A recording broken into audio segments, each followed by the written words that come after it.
ओम श्री परमात्मने नमः। ओम श्री गुरुभ्यो नमः। ओम श्री ऋषिभ्यो नमः। ओम सहना भवतु सहनौ भुनक्तु सह वीर्यं करवावहै तेजस्विनावधीतमस्तु मा विद्विषावहै।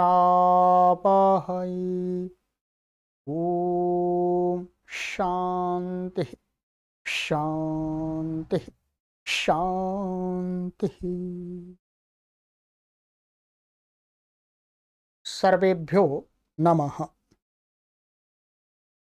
देववाणी संस्कृतं यूट्यूब चलदृश्यं प्रति भवतां भवतीनां च हार्दं स्वागतम्। प्राचीन व्याकरणम् अष्टाध्यायी भाष्य प्रथमावृत्तिः तृतीयः अध्यायः प्रथमः पादः। लाइव कक्षा संख्या 3 को आज हम पढ़ेंगे। 2 कक्षाएं पढ़ा दी हैं आपको, प्लेलिस्ट में कॉलम बना हुआ है। आज हम तीसरी कक्षा को पढ़ेंगे। अधिक जानकारी के लिए आप देववाणी संस्कृतम टीम से इस व्हाट्सएप नंबर पर संपर्क करके प्राप्त कर सकते हैं। चलिएगा मित्रों, पुस्तक खोल लीजिएगा। पुस्तक गत कक्षा में हमने आपको यहां तक पढ़ा दिया था। ये सूत्र पढ़ा दिया था मैंने आपको, मान बध दान शानभ्यो दीर्घश्चाभ्या सस्य। ये आपको पढ़ा दिया पूरा, ठीक है। अब ये हमने मुख्य रूप से ये अष्टाध्यायी में यदि हम देखेंगे तो अब क्या ये यहां से अब प्रत्ययों का विधान आरंभ हो गया है। तीसरे अध्याय, चौथा अध्याय और 5वां अध्याय ये प्रत्ययों के अध्याय हैं। प्रत्यय इनसे होते हैं, ठीक है। तो अभी तक हमने यहां से मुख्य रूप से ये सन प्रत्यय का आरंभ हुआ है। सबसे पहला सन प्रत्यय है, ठीक है, और वो भी यहां पर इनसे कहा गया है, ठीक है। ये मैंने आपको पढ़ा दिया पूरा, मैं कोई परेशानी नहीं है, सिद्धियां भी करा दी थी मैंने आपको विस्तार से। अब हमारा सूत्र है 7वां सूत्र विशेष। इसको हमने पहले भी 1-2 बार विचार किया है, बीच में आया है सिद्धियों में तो लगाया था। अब विस्तार से अच्छी प्रकार से पढ़ लेना है, ठीक है। सूत्र है हमारा धातोः कर्मणः समान कर्तृकादिच्छायां वा। बहुत प्रसिद्ध सूत्र है।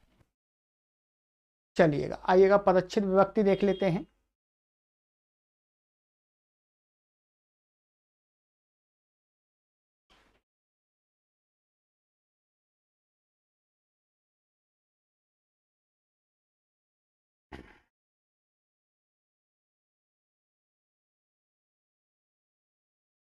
धातोः पंचमी विभक्ति एकवचनान्तम, कर्मणः षष्ठी विभक्ति एकवचनान्तम,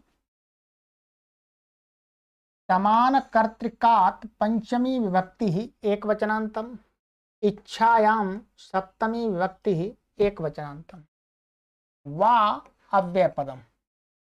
इतने पद हैं इसके अंदर, ठीक है। विशेष सूत्र आपको मैं विस्तार से बताऊंगा इसको, ठीक है। अब सबसे पहले इसमें एक क्या इसमें समास है, समान कर्तृकात् में समास है। समास क्या है, आइएगा विचार करते हैं। गुरुजी यहाँ लिखते हैं समास समानः कर्ता यस्य स समान कर्तृकः तस्मात् समान कर्तृकात् बहुव्रीहि। कहते हैं समान करता है जिस धातु का है, समान करता है जिसका, अर्थात इसका मतलब दो या दो से अधिक धातुएं हों। ठीक है, तो यहां तो दो ही ले रहे हैं। ठीक है, तो जिस धातु का समान माने समान करता है, माने समानः करता यस्य, माने समान करता है जिस धातु का, जिसके साथ। ठीक है, तो जिसका समान करता है वो क्या कहलाती है, समान कर्तृका धातु, तस्मात् समान कर्तृकात्, वो समान कर्ता वाली। ठीक है, आइएगा, ये बहुब्री समास है, अन्य पदार्थ है। इसमें ऊपर से अनुवृत्ति आती है, सन की अनुवृत्ति आ जाती है, प्रत्यय की अनुवृत्ति आती है, और परश्च, इनका अधिकार चल रहा है, अनुवृत्ति अधिकार। आइएगा, इसको मैं संस्कृत पढ़ता हूं फिर समझाता। अर्थः इषि कर्मणो वायवो यो धातुः इषिणा समान कर्तृकाः तस्माद् इच्छायामर्थे वासन प्रत्ययो भवति। अब देखिएगा, एक एक शब्द को समझिएगा। इषि कर्मणः, इश धातु है, इश धातु इच्छा अर्थ में है, तो कहते हैं इषि माने इश धातु का कर्म, माने इश धातु का जो कर्म, वो कर्म कहते हैं कर्म।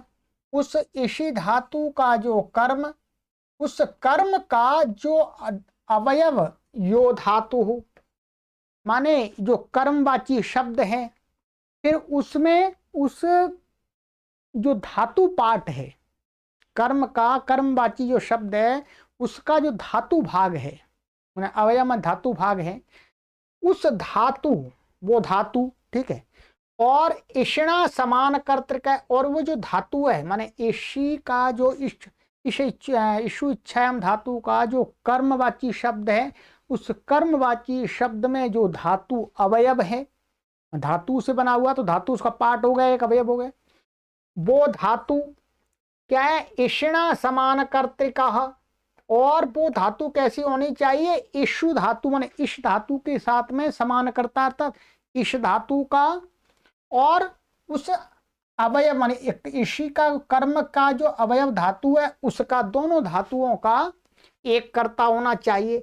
तो ऐसी समान कर्ता वाली इश माने इषु धातु के साथ समान कर्ता वाली धातु हो, उससे तस्मात् धातु हो, उस धातु से इच्छायाम, इच्छा के अर्थ में।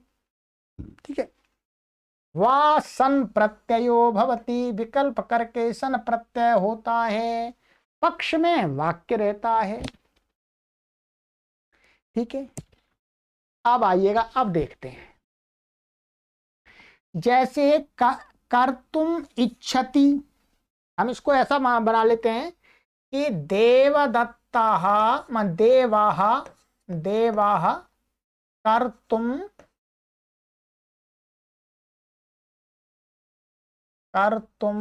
इच्छति।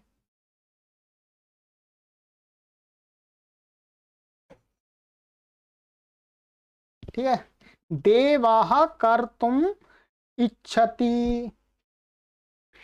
अब देखिएगा, ये वस्तुतः क्या है, कर्तुम, ये तुमुन प्रत्यांत शब्द है।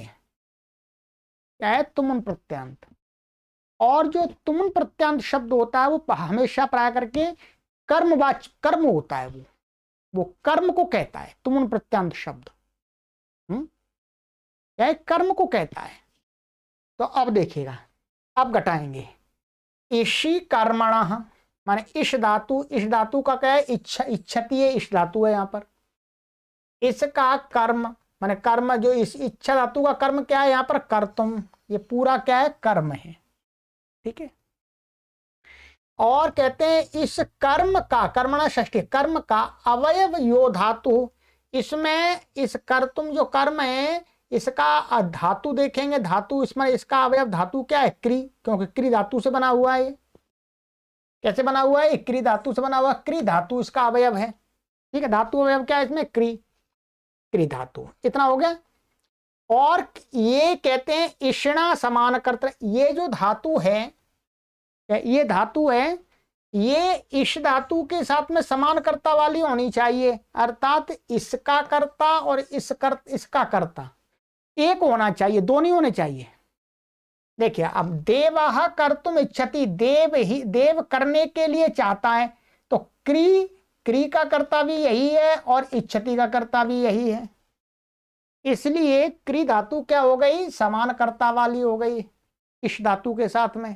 ठीक है, तो समानकर्तृका क्री धातु, तस्मात् माने इस धातु से, इच्छायाम ये इच्छति है, इच्छा के अर्थ में, विकल्पेन वा सन प्रत्ययो भवति, सन प्रत्यय हो जाता, इस धातु से हो जाएगा, सन प्रत्यय हो जाएगा तो फिर इच्छति का प्रयोग नहीं होगा, इच्छति उसके सन प्रत्यय का ही अर्थ होता है, माने सन प्रत्यय किस अर्थ में आ रहा है, इच्छति के अर्थ में। तो कर्तुम, देवः कर्तुम इच्छति, फिर क्या कहें, देवः चिकीर्षति, चिकीर्षति का अर्थ क्या होगा, कर्तुम इच्छति, तो सन प्रत्यय का अर्थ है यहां पर इच्छा, इच्छा करना। ठीक है, ऐसे अब समझ ले, एक एक शब्द को मैंने समझा दिया है आपको। ठीक है, विशेष कुछ होगा वो मैं बताऊंगा आपको। ऐसे हर्तुम इच्छति जिहीर्षति, तो हम ऐसा भी प्रयोग कर सकते हैं कर्तुम इच्छति, और उसके स्थान में हम चिकीर्षति भी प्रयोग कर सकते हैं, दोनों का एक ही अर्थ होगा। ऐसे हर्तुम इच्छति जिहीर्षति, पठितुम इच्छति पि पठिष्यति, तो चाहे इसको यूज कीजिएगा, चाहे इसको, चाहे इसको, चाहे इसको, दोनों का एक ही अर्थ है।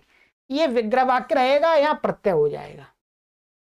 क्लियर हो गया आपको, इतना तो स्पष्ट हो गया। ठीक है, ये हो गया। अब आपने अभी तक व्याकरण पढ़ा होगा तो ध्यान देंगे, आपने इस पर ध्यान नहीं दिया होगा और ना बहुत सारे लोग बताते भी नहीं हैं। ये जो हमेशा होता है, ये जो तुम प्रत्यांत शब्द, ये क्या होता है, ये वस्तुतः अव्यय होता है। क्या होता है, अव्यय। कृण में जनता से अव्यय होता है। जब वाक्य में इसका प्रयोग करते हैं हम, तो ये हमेशा कर्म का रूप धारण करके प्रयोग होता है, ये ध्यान रखेंगे। कर्म, कर्म में कौन सी विभक्ति होती है, द्वितीया। क्या, द्वितीया। तो यहां प्राय क्या, हमेशा क्या आता है, अम आता है, अम। इस कर्तुम बना लेते हैं, फिर इसे स्वादी पद बनाने के लिए इसमें अम लाते हैं, अम।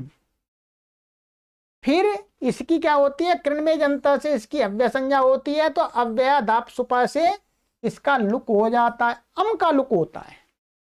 अब आपको कोई पूछे कि भाई कर्तुम में कौन सी विभक्ति है, या पठितुम में कौन सी विभक्ति है, हरतुम में कौन सी विभक्ति है, तो प्राय करके सभी लोग यही बताते हैं कि अरे ये तो अव्यय है, अव्यय से तो सु आता है।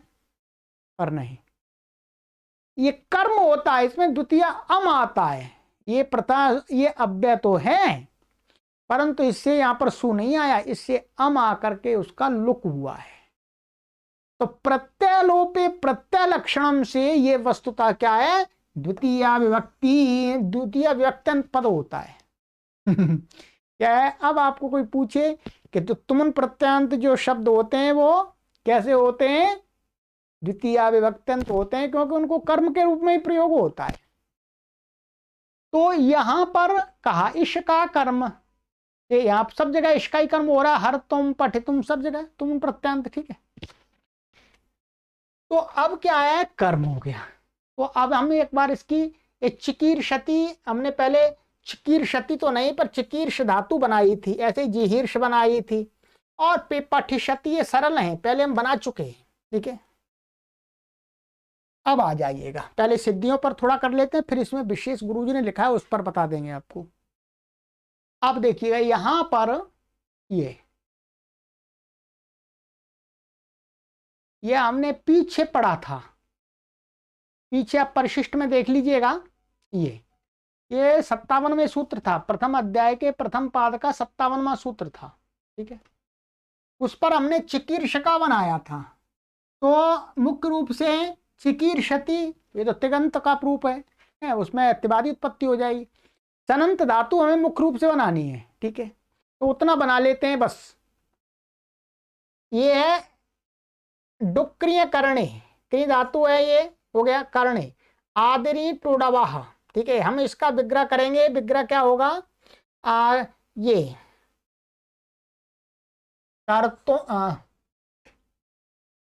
कर्तुम इच्छति, कर्तुम इच्छति चिकीर्षति, ठीक है। तो अब क्या है, इसका हमने ये जो प्रत्यय होता है वो किससे, अवयव धातु से होता है, ठीक है, पूरे से नहीं होता। तो क्री बच गया, आदमी टोड़वा, ये संज्ञा हलंत्यम तस्य लोपा दर्शनम लोपा, ये सब कुछ हो जाएगा, पूर्वत क्री बचा। अब यहाँ पर भूवादयो धातवा धातु संज्ञा, अब धातो हो कर्मण समान कर्तृकादिच्छायाम वा, अब इस क्री से इससे विकल्प करके इच्छार्थ में सन प्रत्यय हो गया है। घटा के तो बता ही दिया मैंने आपको, प्रत्यय परश्च परे हो गया, ये सन आ गया, हलांत्यम तस्य लोपा दर्शनम लोपा।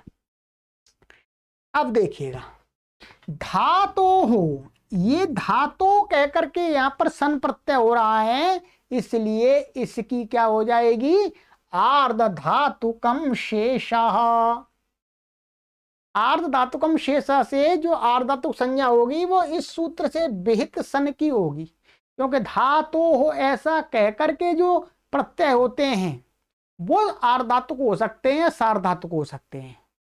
इससे पहले के प्रत्यय हमने पढ़े थे उनकी आर्ध धातुक संज्ञा नहीं थी, तो आर्ध धातुकम शेषा से सन की आर्ध धातुक संज्ञा है। फिर इसके पर रहते यस्मात् प्रत्यय विधिस तदादि प्रत्यय अंगम से अंग संज्ञा, अंग से अंग के अधिकार में आर्ध धातुकस्य बलादे है, ईटागम प्राप्त होता है। फिर एका चुपदेश नुदात्तात से निषेध हो जाता है, ठीक है, अनिट और अनिट निषेध हो गया।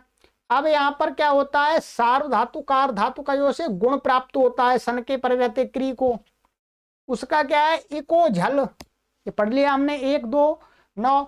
इको झल ने क्या कर दिया कि झलादि सन परे रहते क्या होता है, माने इगंत धातु से उत्तर झलादि सन कितवत हो जाता है, ठीक है। तो इससे कितव, ये सन झलादि सन कितवत हो गया, फिर किंगिति से गुण का निषेध हो गया, ये हो गया। तो अब कुछ भी नहीं हुआ, कुछ भी नहीं हुआ, ऐसा का ऐसा ही रहा, सिद्धियां पहले कई बार करा दिए। तो क्री और स, अब यहाँ पर अंग के अधिकार में अज्झन गमाम शनि, तो ये क्या है, अजंत धातु है, तो अजंत से उत्तर झलादि सन के पर रहते दीर्घ हो जाता है, क्या हो जाए, दीर्घ, तो दीर्घ हो गया एक क्री, अक्री दीर्घ होने के बाद रीत इत धातो हो उरण रपरा, इनके सहयोग से दीर्घ रीकार के स्थान में क्या हो जाता है, ये दीर्घ रीकार के स्थान में वो दीर्घ रीकार होगा, दीर्घ क्या हो जाता है, उसको रपा इत होता है, माने इर हो जाता है धातु, ठीक है। तो इत हुआ और वो रपर वाला हो गया, उनके ऊ के स्थान माने अण के स्थान में हो रहा है, इसलिए तो किर हो गया, किर सा सनाद्यंता धातवा। अब देखिएगा यहां पर सनाद्यंता, एक किर सा ऐसा बन गया, सनाद्यंता धातवा से इस पूरे की धातु संज्ञा होती है। सनाद्यंता धातु क्या कहता है, इसको अब थोड़ा सा देख लीजिएगा, यहां पर ये यहां से लेकर के सनाद्यंता धातुवा, यहां सन ये है, यहां से लेकर के आगे जो प्रत्यय कहे जा रहे हैं, जैसे ये सन प्रत्यय है, केच प्रत्यय, काम्यच प्रत्यय है, ठीक है। आगे आपका और ये क्यंग प्रत्यय आ रहा है यहाँ पर, और ये आपका क्यश प्रत्यय आ रहा है, ये आगे प्रत्यय आ रहे हैं, ठीक है। यहाँ पर और भी यंग आदि प्रत्यय, णिच आदि प्रत्यय, और यहाँ पर आकर के, यहाँ पर आकर के सनाद्यंता धातवाहा, ये क्या है, ये सूत्र है, ये कहता है वहां से सन से लेकर के यहां तक जितने भी प्रत्यय कहे हैं उनकी धातु संज्ञा होती है, तदंत की धातु संज्ञा हो जाती है, नई धातुएं बन जाती हैं। बस इतना इसका अर्थ है। ठीक है, इन प्रत्यंत शब्दों को क्या बन जाता है, ये धातु बन जाती है। तो धातु बन गई। अब देखिएगा यहां पर ये, इसका मैं अर्थ भी दिखा देता हूं। सनातनता धातुवा का आपके लिए मैंने अर्थ यहां किया हुआ है। देखिएगा ये A3132 सनाद्यन्ता धातवः सनाद्यन्ताः समुदायाः धातु संज्ञका भवन्ति। मैं सनादि प्रत्यांत जो समुदाय होता है वो शब्द, उसको धातु संज्ञा पूरे की हो जाती है। धातु संज्ञा होने से क्या है, धातु के जो भी कारक हैं वो सारे हो जाते हैं। ठीक है, चलिएगा ये हो गया आपका। कहाँ पहुंच गए, ये यहाँ पर। ठीक है, तो सनाद्यन्ता धातवः से धातु संज्ञा हो गई। धातु संज्ञा होने के बाद सन यंगो हो एकाचो द्वे प्रथमस्य से द्वित्व हो जाएगा सनंत को।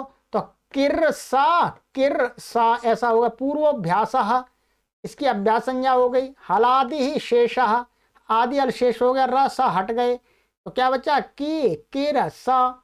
उहोश्चुह से कवर्ग को चवर्ग आदेश होगा अभ्यास में। और स्थानांतरतमा आदि के सहयोग से ची हो गया। ची किर सा। अब यहां पर क्या है, हालीच। ठीक है, एक हलीच सूत्र है। ये हलीच सूत्र कहता है कि माने हल के परे रहते रेफांत की उपधा को दीर्घ हो जाता है। तो यहाँ पर ये सन सा हल है और रेफ है ये, तो रेफांत की उपधा ई है, उसको दीर्घ हो गया हलीच से। 8-2-77वां सूत्र है, आप अपने अष्टाध्यायी में देख लीजिएगा। ठीक है, मैं आपको इसका अर्थ भी पढ़ करके बता देता हूं। ठीक है, 8-2-77 ये देखिए, ये कहता है हलीच परता रेफ वकारांतस्य धातोः उपधायाः इको दीर्घो भवति। माने हल के परे रहते रेफ और वकारांत जो धातु होती हैं। ठीक है, रेफ वकारांत जो धातु हैं, जो धातु का स्वरूप होता है, उसकी उपधा इक को दीर्घ होता है। तो ये यहां तक का ये क्या है, ये धातु पाठ है, तो रेफांत हो गया। हल परे ऐसा, तो इसको इक का ई है, उसको दीर्घ हो गया उपधा में वर्तमान जो, तो ये दीर्घ हो गया। तो चिकीर और आदेश प्रत्यय हो से मूर्धन्य हो गया, तो चिकीर्ष ऐसा बन गया।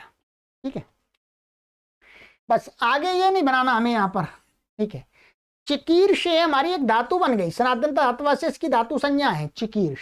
ठीक है, अब हमारा ये चिकीर्ष बन गया यहाँ पर। अब हमको बनाना चिकीर्षति यहाँ पर। तो ये चिकीर्ष।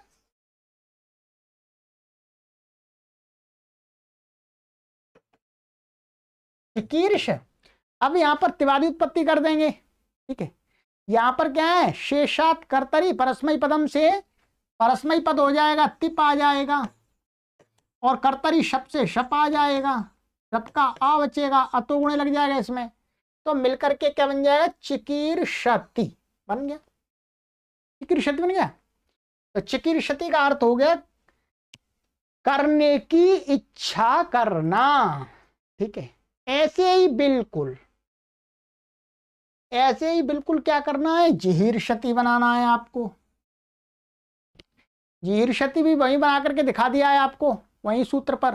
ठीक है, जिहीर्षति में ह्री धातु है, क्री ह्री, बस सब कुछ हो जाएगा। यहां कोहोश्चु ऐसा बन जाएगा आपका। ये ऐसा देखिएगा, ये ऐसा हो जाएगा,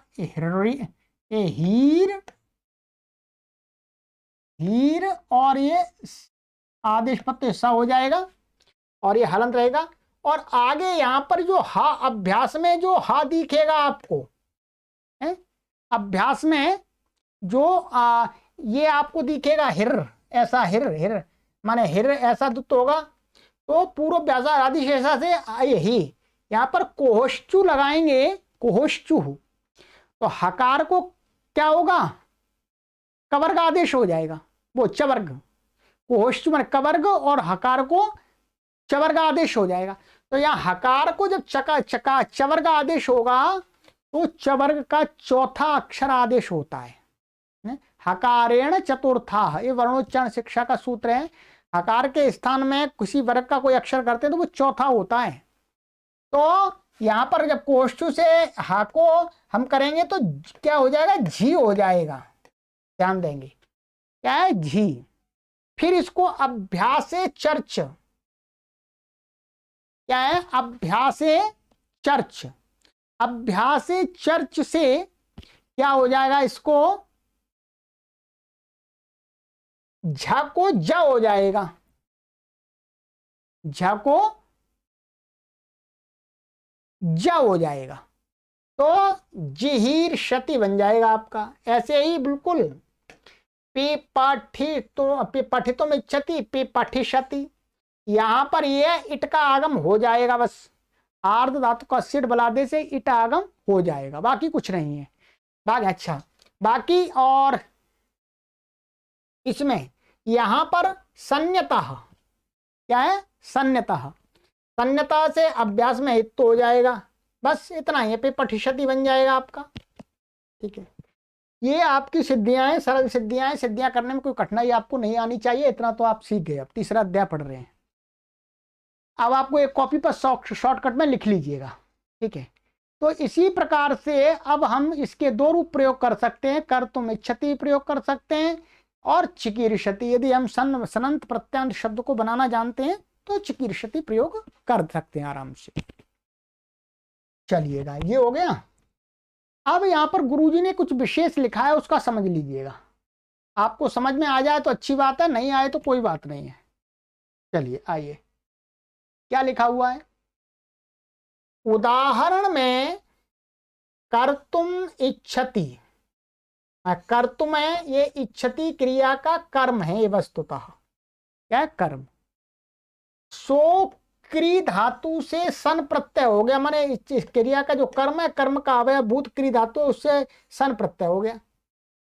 यहां कर्म का अवयव, ध्यान दीजिए, कर्म का अवयव कहने का प्रयोजन यह है।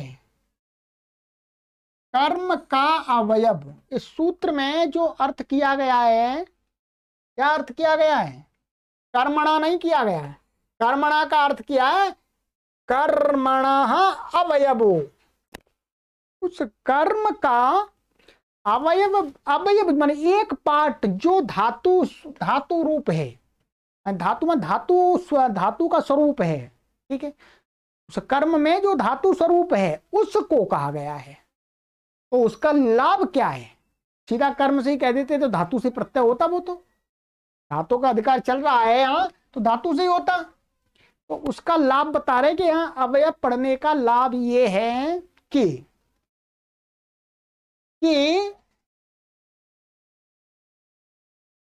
प्रकर्तुम इच्छति आदि में जहां प्रा आदि विशेषण से युक्त क्री कर्म हो, जैसे यहां तो कर्तुम अकेला था, परंतु कर्तुम मन क्री धातु से तुम प्रत्यय करते हैं तो प्रपूर्वक भी प्रयोग कर देते हैं हम।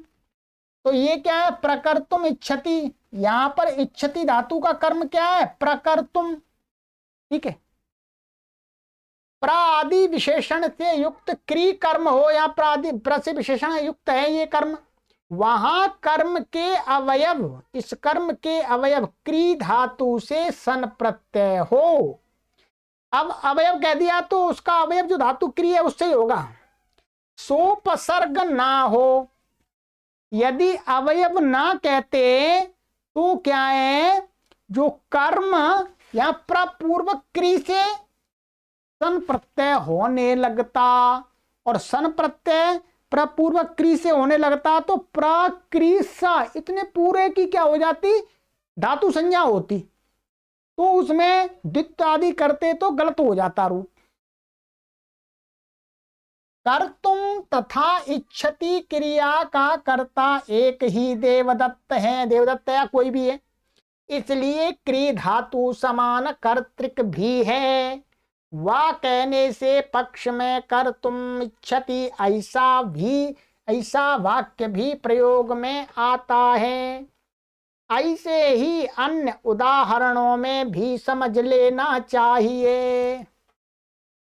ठीक है, अब ध्यान दीजिएगा इस बात को, ये तो सरल है, मैंने समझा दिया था, आपने समझ लिया था। यहां पर अवयव नहीं कहते तो क्या हो जाता, ऐसा प्रत्यय हो जाता प्रकृसन, ऐसा होने लगता ऐसा। ठीक है, अब जब सन यंगो करते हम सनातनता धातवा, तो इससे प्रत्यय हुआ है तो पूरे समुदाय की क्या धातु संज्ञा होती, और सन यंगो लगाते, सन यंगो लगाते तो दुत्व किसका होता, एका चौदह प्रथमस्य। तो इस क्या क्या दुत्व होता है यहां पर, ऐसा दुत्व होता है प्रा का और क्रिया ऐसा दुत्व हो जाता। ये यहां प्र का भी दुत्व होने लगता, तो वो गलत बन जाता, रूप बनता ही नहीं। इसलिए अवयव, जो अवयव धातु मात्र है उससे होता है, उपसर्ग आदि सहित नहीं होता है। ये लाभ मिल गया। ठीक है, बस इतना समझ लेना, सिद्धियां मैंने करा दी हैं। ठीक है, क्या ये सिद्धियां बता दी हैं, वो मैंने आपको बता ही दी हैं। ठीक है, ये तो इसी प्रकार से सनंत की सिद्धियां बहुत प्रयोग हम करते हैं। तो अब आपको ये समझ लेना है कि सन प्रत्यय किस अर्थ में होता है, किस शर्त पर होता है। चलिएगा, ये हो गया आपका। तो जैसे समान कर्तृ, यहाँ एक मैं काशिका के माध्यम से आपको ये क्लियर कर देता हूं, आपको समझ में आ जाएगा कि समान कर्ता यदि नहीं होगा तो प्रत्यय नहीं होगा। जैसे देखिएगा, यहां पर देवदत्तस्य भोजनम इच्छति यज्ञदत्तः ठीक है, क्या है, देवदत्त का भोजन को यज्ञदत्त चाहता है। ठीक है, तो यहां पर क्या है, इच्छति क्रिया का कर्म क्या है, भोजन। भाई भोजन को चाहता है, कौन चाहता है, यज्ञदत्त। यज्ञदत्त क्या है, इच्छति क्रिया का करता है, और इच्छति क्रिया का कर्म क्या है, भोजन। ठीक है, अब यहां पर इस कर्म, इस भुज धातु का, माने भुज धातु का भुज धातु है, उसका कर्ता कौन है, उसको माने भोजन को खाने वाला कौन है, देवदत्त का भोजन है तो भोजन खाना है, देवदत्त के भोजन को माने खाने वाले, खाने को। तो भुज धातु का कर्ता कौन है, ये भुज धातु का कर्ता ये है भोजन में, और इच्छ धातु का कर्ता यज्ञदत्त है। इसलिए ये क्या है, ये भुज धातु समान कर्ता वाली नहीं है। इस भुज का अलग करता है देवदत्त, और इच्छति का अलग करता है यज्ञदत्त। तो यहां नहीं होगा, कर्ता एक ही होना चाहिए। जैसे देवदत्त कर्तुम इच्छति, तो कर्तुम माने क्रिया का भी कर्ता देवदत्त है और इच्छति का भी है, तब होगा। ठीक है, चलिएगा, ये बस, और विशेष तो आगे काशिका में पढ़ेंगे। ठीक है, अब यहां पर कुछ ये लिखा हुआ है, इसको विशेष रूप से यहाँ लिखा हुआ है, व्याख्याकार ने, देख लेते हैं। सनंत प्रक्रिया, हाँ माने सन्नंत प्रक्रिया के लिए निम्नलिखित बातों का ध्यान रखना चाहिए। नंबर का, सन आर धातु को प्रत्यय है, माने ये वाला जो सन है, धातु हो कर्मण समान कर्तकादि इच्छायाम बा, ये जो सन आरंभ हुआ है ये क्या है, आर धातु। तो सबसे पहले आर धातु संज्ञा हो जाती है, तो आर धातु को सबसे पहले क्या पिट प्राप्त होना तो होता है इट। सर्वप्रथम इट का निर्णय करना चाहिए कि इसको आर धातु कस्टड बलादे से इट होगा अथवा किसी सूत्र से निषेध होगा। ठीक है, ख, धातु संज्ञा करके तथा संपूर्ण धातु को द्वित्व करके अभ्यास करें। कि धातु संज्ञा कर लें, माने सनंत की सनाद्यंत धातु से धातु संज्ञा करें, धातु संज्ञा करके तथा संपूर्ण धातु को द्वित्व होता है सन यंगो आदि से। ठीक है, करके फिर अभ्यास के कार्य करें। पूर्व अभ्यास, अभ्यास संज्ञा हो जाती है, और अभ्यास के कार्य हलादि ही शेषा आदि जो होते हैं वो करते हैं, सन्यता आदि। ठीक है, और कहते हैं अंत में लकार की उत्पत्ति करके लकार संबंधी कार्य करें। फिर जब सनाद्यंत धातु जब रेडी, सनादि धातु रेडी हो जाती है, तब फिर उससे लकार की उत्पत्ति करें, माने आत्मनेपद परस्मैपद जो भी होता है। तो इस क्रम से हमें हमेशा सनाद्यंत शब्दों की सिद्धि करनी चाहिए। चलिएगा, ये इतना हो गया आपका। तो ये धातो कर्मण समान कर्तकादि इच्छायाम, मैंने आपको एक शब्द करके समझा दिया है, अब कोई कठिनाई नहीं आनी चाहिए आपको। चलिएगा, अब है हमारा आगे का सूत्र, सुप आत्मनः क्यच 3-1-8। सुपा पंचमी व्यक्ति एक वचनांतम, आत्मनः षष्ठी व्यक्ति एक वचनांतम, क्यच प्रथमा व्यक्ति एक वचनांतम। अनुवृत्ति कर्मणः इच्छायाम वा प्रत्ययः परश्च, इनकी अनुवृत्ति आती है। ऊपर से धातो कर्मणः से कर्मणः की अनुवृत्ति आती है, इच्छायाम की आती है, वा की आती है, और ऊपर से प्रत्यय परश्च का अधिकार चल रहा है। क्या अर्थ बनता है, आप देखिएगा। एषितुः आत्म संबंधिनः इषि कर्मणः सुबन्तात् इच्छायामर्थे वाक्यच प्रत्ययो भवति परश्च। क्या कहते हैं, ध्यान दीजिएगा। एषितुः, एषितुः का अर्थ है इच्छा करने वाला, तो षष्ठी का इच्छा करने वाले का या की, माने इच्छा जो करने वाला करता है, माने एषिता, तो एषितु माने इच्छा करने वाले की, के आत्म संबंधिनः इषि कर्मणः, आत्म माने इषि कर्मणः माने इच्छा करने वाले का जो इच्छा करना है, तो उस इच्छा का जो कर्म, माने इस धातु का जो कर्म जिसकी वो इच्छा कर रहा है, वो कैसा होना चाहिए, कहते हैं आत्म संबंधिना, माने आत्मा से माने अपना संबंधी होना चाहिए, दूसरे का नहीं, अपना संबंधी, माने अपने से रिलेशन होना चाहिए। तो ऐसे आत्म संबंधिना इसी कर्मण, वो कर्म इसी का कर्म आत्म संबंधी, सुबंतात माने सुबंत से, वो कर्म क्या, सुबंत से, इच्छायाम अर्थे माने इच्छा करने के अर्थ में, वा विकल्प से क्यच प्रत्ययो भवति परश्च, क्यच प्रत्यय होता है पर, ठीक है। यहां पर पहले धातु से प्रत्यय कर रहे थे, यहां पर सुबंत से करना है, बस इतना ही अंतर है। क्या है, और वो सुबंत आत्म संबंधी होना चाहिए, ठीक है। ये सुबंत से माने सुबंत माने प्रातिपदिक, मुख्य रूप से प्रातिपदिक को सुबंत बना करके उससे प्रत्यय कर रहे हैं, ठीक है। तो कहते हैं आत्मनः पुत्रम इच्छति पुत्रीयति, तो ये क्या है, पुत्रम ये सुबंत है, द्वितीय व्यक्ति है, ठीक है, कर्म है इसलिए। तो पुत्र आत्मना माने अपना, माने अपने पुत्र को चाहता है, उसको हम ऐसे भी कह सकते हैं पुत्रीयति, ठीक है, विकल्प से। अर्थात एक बार हम ऐसा प्रयोग कर सकते हैं आत्मना पुत्रम इच्छति, इसका अर्थ होता है अपने पुत्र को चाहता है, और अथवा हम ऐसा भी प्रयोग करें पुत्रीयति, तो पुत्रीयति का अर्थ होगा अपने पुत्र को चाहता है, तो दोनों का प्रयोग कर सकते हैं। तो ये प्रत्यांतर, ये तो चलो ये हो गया, ठीक है। अब इसकी सिद्धि देख लेंगे, सिद्धि हमने आपको पहले करा दी थी, ठीक है। अब देखिएगा,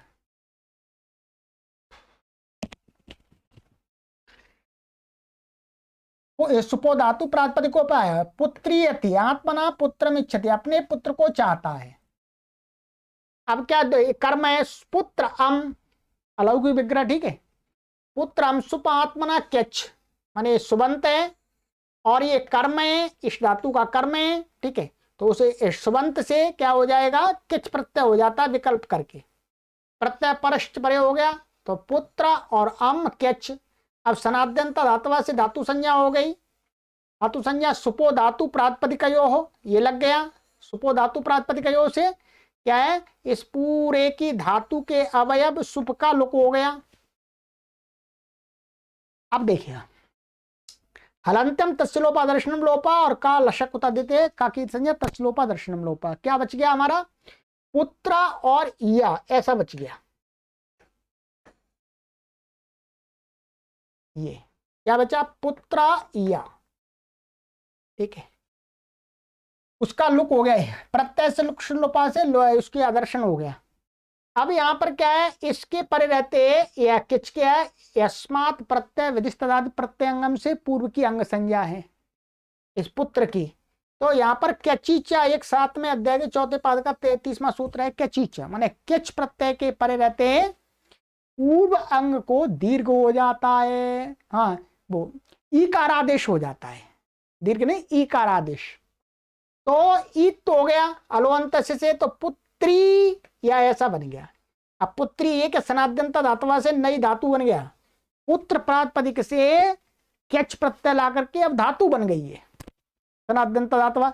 धातु के अधिकार में शेषात कर्तरी परस्मयी पदम आदि के तिवादी उत्पत्ति करके पुत्री शप तिप और ये इत संज्ञा आदि होकर के सब कुछ अतो गुणे लग करके पुत्री अति, ये सिद्ध हो गया आपका।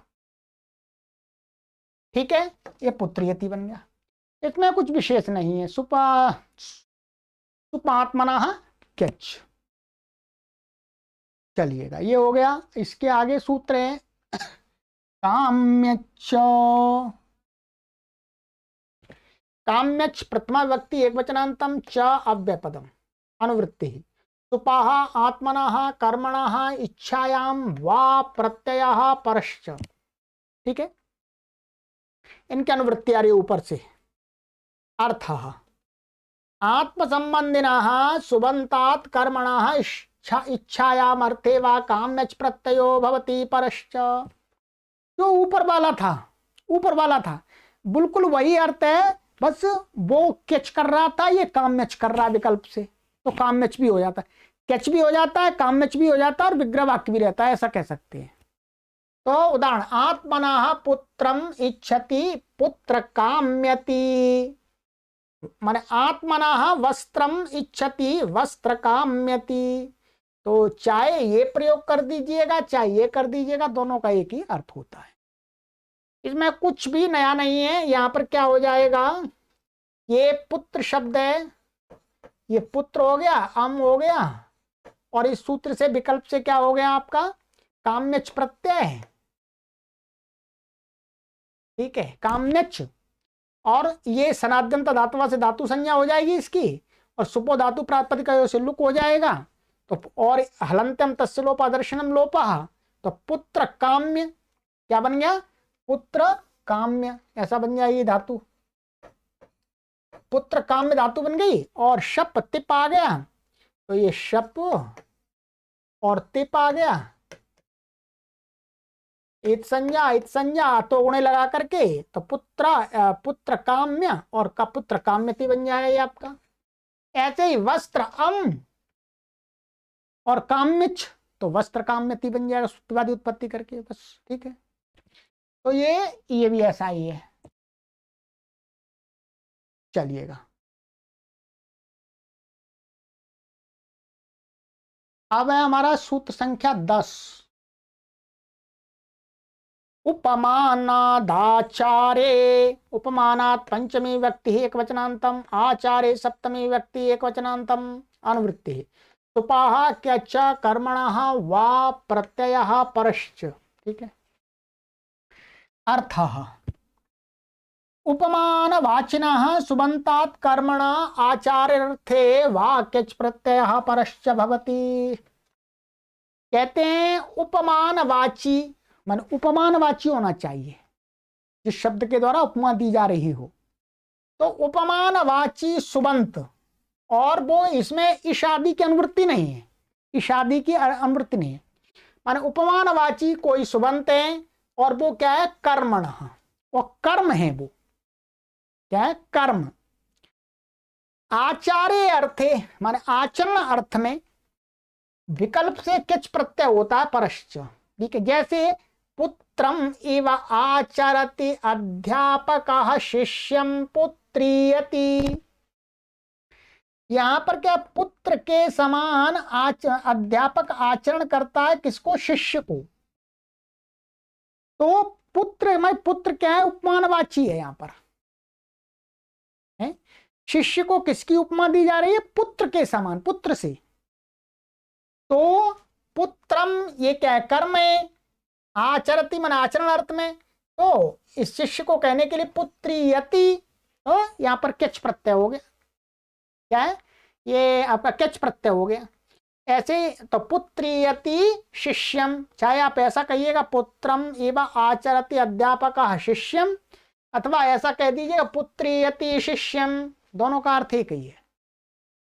गर्दभमेव आचरति अश्वम गर्दभीयति अश्वम, माने घोड़े के समान आचरण करता अश्वम, माने घोड़े के साथ, माने घोड़े के समान, जिस प्रकार से गधा माने गधे के समान घोड़े के साथ आचरण करता है कोई व्यक्ति है, जैसे गधे को पीट पीट के पीटता है, वैसे घोड़े को भी पीटता है, जबकि घोड़ा तो इशारों से चलता है। तो मूर्ख व्यक्ति होता है, वो घोड़े को चलाना नहीं जानता, तो गधे के समान पीट पीट के चलाता है उसको। तो उस अश्व को कैसा गधे की उपमा दी जा रही है। तो गर्दभम एवं आचरति अश्वम, माने घोड़े के साथ में गधे जैसा आचरण करता है, उसको ऐसा भी कह सकते हैं गर्दभीयति। ठीक है, सिद्धि आपको पहले दिखा दी है, इसमें शॉर्टकट में बता देता हूं, एक सूत्र लग जाए, कैचीचा लगेगा मुख्य रूप से। जैसे यहां पर ये पुत्र है आपका,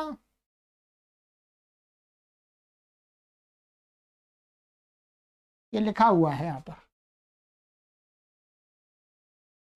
ये पुत्र अम, और इससे आचरती अर्थ में क्या है उपमानवाची, उपमानवाची से क्या हो जाएगा किच प्रत्यय हो गया आपका,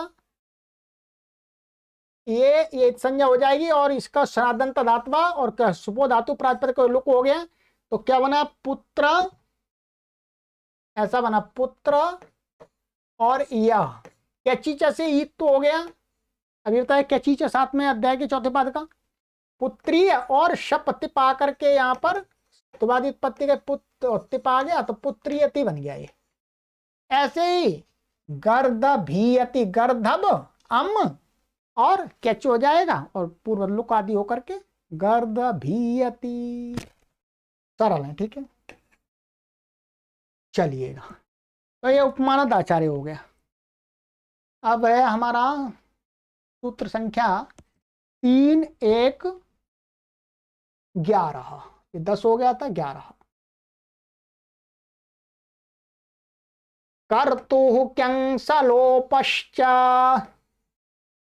कर्तुः पंचमी व्यक्ति ही एकवचनांतम, क्यं प्रथमा व्यक्ति एकवचनांतम, सलोपः प्रथमा व्यक्ति ही एकवचनांतम, च अव्ययपदम समासः, तस्य लोपः सलोपः षष्ठी तत्पुरुषः, माने सलोप माने सकार का लोप। ठीक है, ऊपर से इसमें अनुवृत्ति आती है, उपमानादाचारे सुपः वा प्रत्ययः परश्च, इन शब्दों की अनुवृत्ति आ रही है।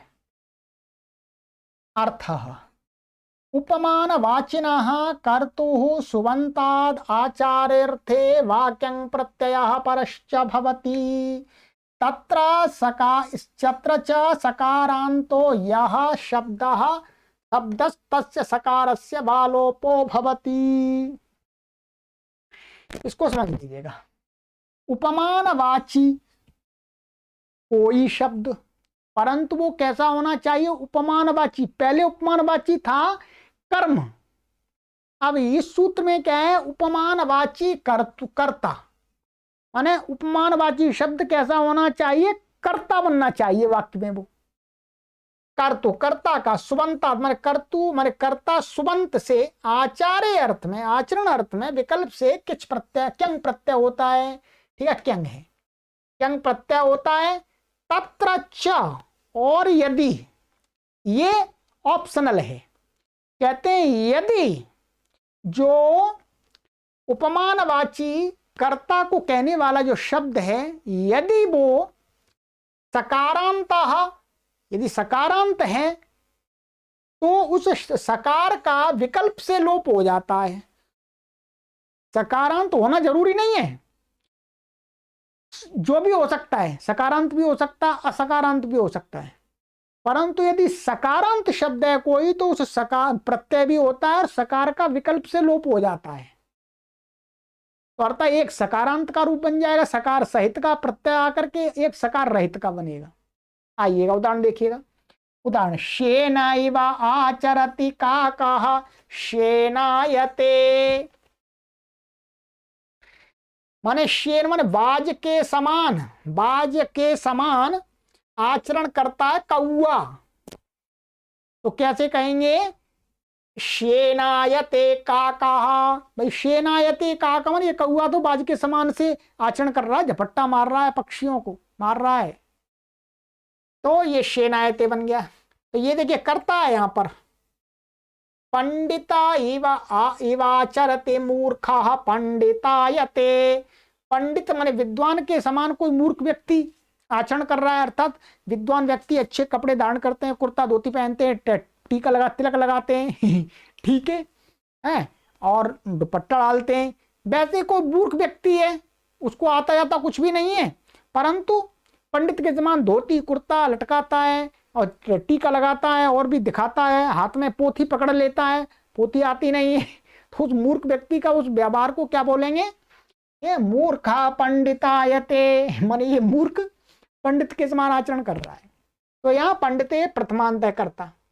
ऐसे पुष्करम इव आचरति कुमुदम, कुमुदम तो कुमुदम पुष्करायते। कहते हैं जो नीला कमल है, नीला कमल माने ये जो नीला, कुमुदम माने नीला कमल, पुष्करम इव माने सफेद कमल के समान खिल रहा है। सफेद कमल जैसा लगता है वैसा ही नीला कमल भी लग रहा है, ठीक है। तो पुष्करायते, तो पुष्कर शब्द से हो गया, ठीक है। ये यहाँ प्रथमांत है, द्वितीयांत नहीं है, ये नपुंसकलिंग शब्द है। पुष्करम और कुमुदम ये नपुंसकलिंग शब्द हैं, इसलिए। पयायते तक्रम, पयायते तक्रम पयस्यते तक्रम बा, ठीक है। तो यहां पर है कि पयायते तक्रम माने जो तक्र है वो दूध के समान आचरण कर रहा है, माने ऐसा लग रहा है दूध है, दूध है, ठीक, दूध जैसा। तो यहां पर हम करेंगे तक्रम इव आचरति, नहीं पायाह ऐसा होगा, सॉरी, पायाह इव आचरति तक्रम पायायते तक्रम अथवा पयस्यते वा। ये सकारांत शब्द है पयस, इसलिए यहां पर विकल्प से लोप हो जाता है। लोप हो जाएगा तो पयायते बन जाता है, और जब लोप नहीं होता है तो पयस्यते बनता है, ठीक है। और पक्ष में विग्रह वाक्य भी रहेगा। चलिएगा, ये हो गया आपका। अब आ जाइएगा, सिद्धियों में कुछ भी विशेष नहीं है, मैं यहां पर आपको शॉर्टकट में बताएगा। यहां पर ये ध्यान रखेंगे, ये जो क्यंग प्रत्यय है, ये क्यंग, इसका ये बचेगा, या ये ङित है, सनाद्यंता धातु से धातु संज्ञा होगी तो गित धातु बनेगी। गित धातु बनने से क्या है? अनुदात्त ङित आत्मने पदम, माने इस प्रत्ययांत क्यंग प्रत्ययांत जो भी धातु बनेगी उससे आत्मने पद होगा, परस्मय पद नहीं होगा, ये ध्यान रखेंगे। इसलिए सभी उदाहरण क्या है? आत्मने पद के हैं। शेनायते, पंडितायते, पुष्करायते, पयायते, पयस्यते, ठीक है। अब यहां पर थोड़ा सा देख लीजिएगा, ये आप देखिए शेनायते बनाते हैं हम, तो शेन सु, ठीक है, और आचर इव आचरती अर्थ में क्या हो जाएगा? क्यंग प्रत्यय हो जाएगा विकल्प से, ठीक है, क्यंग प्रत्यय हो गया आपका।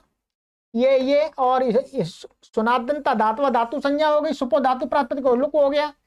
अब यहां पर हमारी स्थिति क्या हो गई? ऐसा बन गया शे ना और ये य। अब यहां पर एक सूत्र है 7वें अध्याय के 4थे पाद में, अकृत सार्व धातु कयोर दीर्घा। मैं आपको इसको पढ़ करके अर्थ बता देता हूं, आप संख्या देख लीजिएगा।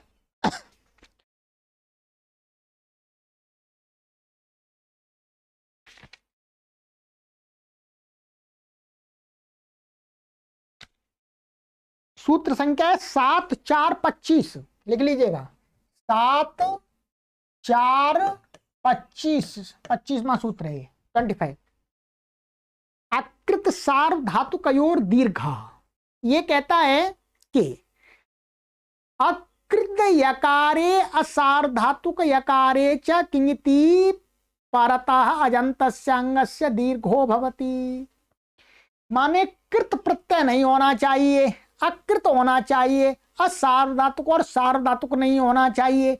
ऐसे यकार आदि प्रत्यय, माने यकार आदि में प्रत्यय, ऐसे यकार आदि प्रत्यय के परे रहते पूर्व में जो अंग है उसको दीर्घ हो जाता अजंत अंग को। तो अब क्या है, ये ना तो कृत भी नहीं है, तो कृत संज्ञा इसकी नहीं है, वो तो आगे चलेगी, और ये क्या है, सार्वधातुक भी नहीं है, इसलिए इसके परे रहते इसको अजंत अंग को दीर्घ हो गया। शेना, शेनाय, और अनुदात आत्मनेपदम से गित धातु मानी जाएगी क्योंकि तय ये, तो शप हो जाएगा और ये ता आ जाएगा, टितात्मनेपदानम टेरे और अतो गुणे, तो शेनायते बन गया। सरल है, शेनते। इसी प्रकार से बिल्कुल पंडितायते बन जाएगा, पंडित सु क्या हो जाए, पंडितायते बन जाए, यहां पर भी दीर्घ हो जाएगा।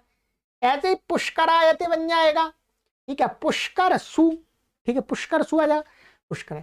यहां पर क्या है, पयस, यहां पर ऐसा होगा कि जिस पक्ष में सकार का लोप हो जाएगा उस पक्ष में तो ये इसके अकृत सार्वधातुकयोर दीर्घा से दीर्घ हो जाएगा, पयायते बन गया।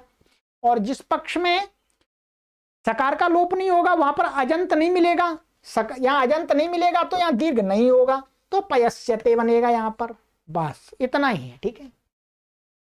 तो ये सूत्र मैंने जो विशेष इसमें लगा था वो आपको बता दिया। चलिएगा, तो ये हो गया, ठीक है। तो कर्तु क्यंग सलोपश्च, तो आज हमने कई सूत्र पढ़ दिए मित्रों, अब आगे की कक्षा में इससे आगे पढ़ेंगे, ठीक है। अब तेजी से पाठ चलेगा, अब आपको अपने पुस्तकों के सहयोग से अच्छी प्रकार से समझ में आ जाएगा, कोई परेशानी नहीं है। चलिएगा, पुस्तक मंगा लीजिएगा, आपके लिए बहुत लाभदायक पुस्तकें हैं ये, ठीक है। ये मैंने पुस्तकों की वीडियो बना दी है कि कौन कौन सी पुस्तकें आपको इस कोर्स में पढ़ने के लिए चाहिए, आप व्हाट्सएप पर संपर्क कर लीजिएगा। और पुस्तकें आप कहाँ से प्राप्त कर सकते हैं वो सारी व्यवस्था आपके लिए हमने की हुई है कि आप पढ़ना चाहते हैं तो आपको कोई इस प्रकार की कठिनाई ना हो कि पुस्तकें नहीं है, पढ़ाने वाला नहीं है, आपके तरफ से जो बहाने थे वो बहाने ना रहें, ठीक है। चलिएगा, सर्वेभ्यो नमः।